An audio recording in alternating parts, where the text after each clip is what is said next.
कामना थी, कुछ अच्छा अच्छा सा लगा होगा, इसलिए वहां पर गए। और ये तो एकदम हटा दीजिए कि उसको सजा मिलनी चाहिए इमोशनल जस्टिस और इमोशनल अत्याचार बेवफा निकली है तो पता ये कोई और पूछा था बहुत से कोई हंसते नहीं हंसते। आप ये सोचिए आपको समझदार, हम सब समझदार होते हैं, दूसरों मत सोचिए कि कोई पैटर्न है, मत सोचिए कि आसमानों पे कहानियां लिखी गई हैं। मुझे नहीं पता मेरी कहानी का अगला चैप्टर किसने लिखा है, पर जिसने भी लिखा था उसने गुलाबी स्याही से लिखा था। किसी ने कोई चैप्टर नहीं लिखा है, मिट्टी है हम, धूल है हम, हमारा कौन सा चैप्टर होगा? किसी ने चोट दी है सर, हमेशा ऐसा लगता है एक ही चोट सर हर जगह से मिलती है, मतलब जैसा आपने बोला। तो आप क्यों जाते हो चोट खाने? पालन पोषण, कहानियां, फिल्में, वह सब जानते हैं कि उन्हें क्या चाहिए। जो भी चोट या दर्द हम महसूस करते हैं, तो जस्टिस, इमोशनल जस्टिस कैसे सर्व होगा? मतलब जैसे अगर किसी ने मेरे साथ गलत किया है तो क्या उसके साथ भी गलत किया जाएगा? इमोशनल जस्टिस में क्या? दर्द हम महसूस करते हैं, तो जस्टिस, इमोशनल जस्टिस कैसे सर्व होगा? मतलब जैसे अगर किसी ने मेरे साथ गलत किया है तो क्या किसी ने उसके आपकी साथ भी भावनाएं गलत आहत किया करी हैं, जाएगा? तो क्या उसकी भी भावनाएं कभी आहत होंगी? हाँ, ये उन चीजों में से एक है। मेरा मतलब है इस यूनिवर्स में जस्टिस कैसे होता जस्टिस क्या होता है? यूनिवर्स जस्टिस थोड़ी करता है, यूनिवर्स तो बस है, उसके अपने नियम है। है?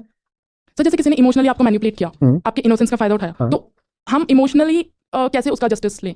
उसको भूल करके आप तो अभी भी उसको याद रख रहे हो, बहुत ज्यादा याद रख रहे हो। आप चाह रहे हो कि उसके इमोशंस में भी खलबली मचे। अब यहाँ पे कुछ गड़बड़ होगी, कुछ होगी, तो मैं वहां पे जाके अटकूं? या आप इतने सारे लोग बैठे हो, अच्छे लोग हो, अपना समय निकाल के आए हो, प्यारे लोग हो, मैं जल्दी से दूसरी चीज पे जाऊं, दूसरे व्यक्ति के हाथ में माइक पहुंचे? बताइए क्या करूं? ये जिंदगी है, आप ब्रह्मांड हो मेरे लिए। अभी कोई एक व्यक्ति कुछ कर सकता है उल्टा पुल्टा, हो सकता है उससे मैं भावनात्मक कुछ घाव भी खा जाऊं, तो क्या करूं? उसी से उलझ जाऊं और ज्यादा? या ये कहूं कि ये इतनी बड़ी जिंदगी है, इतने सारे मौके हैं और समय बहुत ज्यादा नहीं है, जल्दी से आगे बढ़ो? ये आगे बढ़ने वाला काम क्यों नहीं करते हम जल्दी से? सर, बीच में इंटरप्ट करने के लिए खेद है। अभी जैसे हमने जैसा डिस्कस किया था कि हमारे विषय बदल जाते हैं, लेकिन हमारे तो ये मत देखा करो कि सामने वाला विषय बदल गया करो, देखो कि भीतर तो मेरे वही प्रतिक्रिया हो रही है ना। वैसे ही लाल बही थी जलेबी को देख के और वैसे ही बही है कचौड़ी को देख के, तो मतलब ये है कि वही होगा मेरे साथ जो जलेबी वाले कांड में हुआ था। मैं जो कर सकती हूँ वह है आंतरिक रूप से उन्नति करना और अपनी be honest to your own experience. जो आपके साथ हो रहा है ना, वो सारी कहानी बता रहा है आपके साथ जो हो रहा है। एक जगह धोखा खाया, अच्छा वहां गए क्यों थे? धोखा खाने तो नहीं गए थे? वहां पर कुछ अनुमान था, कुछ आशा थी, है ना, कुछ कामना थी, कुछ अच्छा सा लगा होगा, इसलिए वहां पर गए थे, इसलिए तो गए थे। पीस एंड फुलफिलमेंट, बहुत और भी बातें सब वहां इसलिए गए थे, धोखा खा लिया। अब वैसे ही संगीत कहीं और से सुनाई दे रहा है, तो यहाँ भी क्या खाने वाले हो? तो काय के लिए पहुंच गए? नहीं, संगीत बदल गया है, वहां इंडियन क्लासिकल था, यहाँ मोजार्ट है। तो जब लगे कि उधर कुछ बदल गया है, तो देखो कि उधर जो बदला उससे इधर जो प्रभाव पड़ा है वो बदला क्या? जलेबी बन गई कचौड़ी, पर सिलाइवा तो वैसी की वैसी ही है कि नहीं है? फिर ओके। और ये तो एकदम हटा दीजिए कि उसको सजा मिलनी चाहिए, इमोशनल जस्टिस और क्या है वो, इमोशनल अत्याचार बेवफा निकली है तो वो सब पता है। ये ना कोई और पूछ रहा होता, बहुत हंसते। कोई हंसते कि नहीं हंसते? अभी एकदम भूल जाओ, आपने पूछा है, इन्होंने पूछा, उन्होंने आपके बगल थे, उन्होंने पूछा है। कोई आप पूछ रहे हो हंस रहे? आप भी हंसोगे क्योंकि आपको समझदार, हम सब समझदार होते हैं दूसरों को लेकर।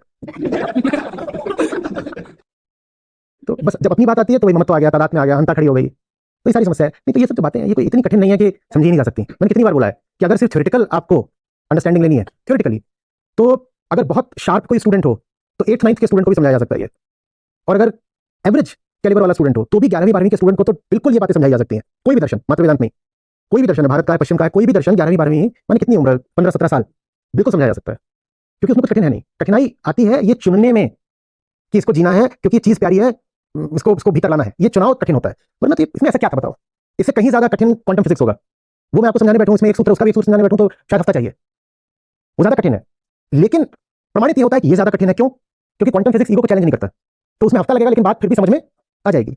इसमें चीज ऐसी है कि समझना चाहो तो 1 घंटे में समझ सकते हो, लेकिन 400 साल लग जाएंगे तो भी समझ में नहीं आएगी। क्यों? क्योंकि इसको हम बदलना नहीं चाहते, ये बदलना नहीं चाहते। ये बहुत साधारण सी बात है। यूनिवर्स क्या जस्टिस करेगा आप बताओ? यूनिवर्स कैसे जस्टिस करेगा? अच्छा बताओ। ऐसे मानो कि सवाल किसी और ने पूछा था। तो फिर यहाँ कर्म का सिद्धांत आता है।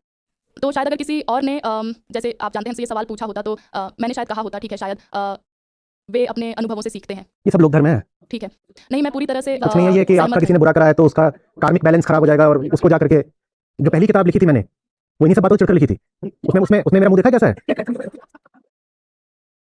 नहीं सर, ये सच है और मैं सहमत हूँ, क्योंकि जब मैंने गीता पढ़ना शुरू किया तब मैंने भी कई विश्वासों पर सवाल उठाए। और हाँ, ये सच है कि ये सब मूर्खतापूर्ण कहानियां ही लगती हैं, लेकिन अब मेरा सवाल है कि मुझे इस समय ही क्यों गीता से परिचित कराया गया, पहले क्यों नहीं, ताकि मैं अपना समय बचा सकूं और बेहतर सीख सकूं। ये आप यूनिवर्स से नहीं पूछिए, यूनिवर्स ने नहीं करा, संस्था ने करा है।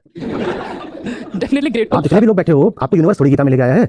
हमने रात रात भर जग करके घिसाई करी है तो आपको लाए हैं और बड़ी मुश्किल से बांध के रखा हुआ है। आज 28 तारीख चल रही है, 30 का महीना है, वहां 200 लोग जान दे रहे हैं रिनरोलमेंट कराने के लिए, और आप क्रेडिट यूनिवर्स को दे रहे हो। यूनिवर्स ने मुझे गीता दी है, यूनिवर्स ने नहीं दी है। ये जो हाड़मास के पुतले हैं ना, खाए पिए बिना, नहाए पिए बिना भी वो रात रात भर फोन पे लगे रहेंगे आपको कि हाथ जोड़ रहे हैं, पाँव जोड़ रहे हैं, कर लो एनरोलमेंट कर लो, 100 रुपए की 50 रुपए में कर लो, लेकिन कर लो।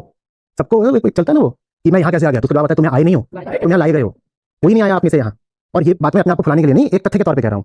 बहुत बहुत मेहनत करके आप लाए गए हैं, और जो लोग समझ नहीं पाते कि वो लाए गए हैं, वो ये नहीं समझ पाते कि ये दुनिया, इसकी प्रकृति क्या है। ये दुनिया ऐसी नहीं है कि यहाँ आप अपने आप आ जाओगे गीता की ओर। आप ये भी नहीं समझ पाते कि जो आपको हंट कर रहे हैं उनका संकल्प कितना मजबूत है। बहुत मेहनत लगती है उन हंटर से आप में से एक एक को छुड़ाकर यहाँ पर लाने में। पर अपनी स्थिति से जब आदमी वाकिफ नहीं होता तो उसे लगता है कि बहुत आसानी से ही मुझे छुड़ा लिया गया होगा, बहुत आसानी से छुड़ा लिया गया होगा। लेकिन सर मैंने कुछ चीज़ों का सामना किया और बहुत चोट बहुत दर्द था और फिर मैंने खुद को एनरोल किया। मैं आभारी हूँ, लेकिन स्थिति परिस्थितियों के अनुसार मेरे विश्वास भविष्य में बदल सकते हैं। लेकिन मुझे लगता है कि बहुत खोज करने के बाद मुझे कहीं भी शांति नहीं मिली और फिर मैंने एनरोल किया और मुझे असली चीज़ें मिली। ऐसा कोई उसका कुछ ऐसा कोई भी नहीं बैठा हुआ है जो वहां ऊपर बैठ करके हमारे साथ मीठे मीठे रूमानी खेल खेल रहा है। तो जीवन रैंडम है सर। बिल्कुल, बाहर जो कुछ हो रहा है सब रैंडम है। आपके पास एक ही चीज है जिसको आप कह सकते हो कि आपकी है, जिसमें कोई तर्क चल सकता है, जिसमें आपकी एजेंसी, आपकी सॉवरेनिटी चल सकती है, उसका नाम है चॉइस। और चॉइस भी ये नहीं है कि बाहर से कौन सी चीज आपके साथ हो जाएगी, कौन सी घटना घट जाएगी, उसमें कोई नहीं चॉइस है। तो choice is only in terms of your response, और रिस्पॉन्स आता है बीइंग से। तो आपके पास जो चॉइस है वो सिर्फ अपनी बीइंग को लेकर के है, मैं कौन हूं। उसके अलावा मत सोचिए कि कोई पैटर्न है, मत सोचिए कि आसमानों पे कहानियां लिखी गई हैं कि हम जोड़े में पैदा हुए हैं, या कि फोर्थ टाइम लकी हुआ जाता है, या वो जितना कुछ भी चलता है ना कि मुझे नहीं पता मेरी कहानी का अगला चैप्टर किसने लिखा है, पर जिसने भी लिखा था उसने गुलाबी स्याही से लिखा था। ये सब जो है ये किसी ने कोई चैप्टर नहीं लिखा है। मिट्टी है, हम धूल हैं, हमारा कौन सा चैप्टर होगा। आज आप ये सवाल पूछ रहे हो, कल आप जल रहे होगे, आपसे पहले मैं जल चुका हूँ। क्या सवाल, क्या कोई कौन सी कहानी। इतना बड़ा ब्रह्मांड है, पृथ्वी भी बहुत पुरानी है, उस पर आप जैसे मुझ जैसे अरबों आए अरबों गए। हम अपने आप को इतना विशिष्ट समझते हैं क्या कि कोई बैठ करके हमारे लिए कोई खास किताब लिख रहा है। कुछ नहीं हो रहा है। लॉज ऑफ फिजिक्स है, that's all, and they are universal, व्यक्ति निरपेक्ष। उनके अलावा बस आपके पास यही है, चॉइस। चॉइस कोई पूछे क्या है, बोलो फिजिक्स एंड चॉइस, और कुछ नहीं है। फिजिक्स है और चॉइस है, ठीक है। कोई जस्टिस वस्टिस कुछ नहीं होता, कुछ नहीं। जस्टिस, जस्टिस क्या मैनमेड कॉन्सेप्ट है। जस्टिस कोई चीज थोड़ी होती है, एक ख्याल है जस्टिस। जो आप जस्टिस सोचते हो वो अमेरिका में नहीं चलता। अमेरिका में जिसको आज जस्टिस माना जाता है, अमेरिका में ही 100 साल पहले उसको जस्टिस नहीं मानते थे। तो जस्टिस क्या होता है, जस्टिस क्या होता है, कुछ। ठीक है, बहुत धन्यवाद सर।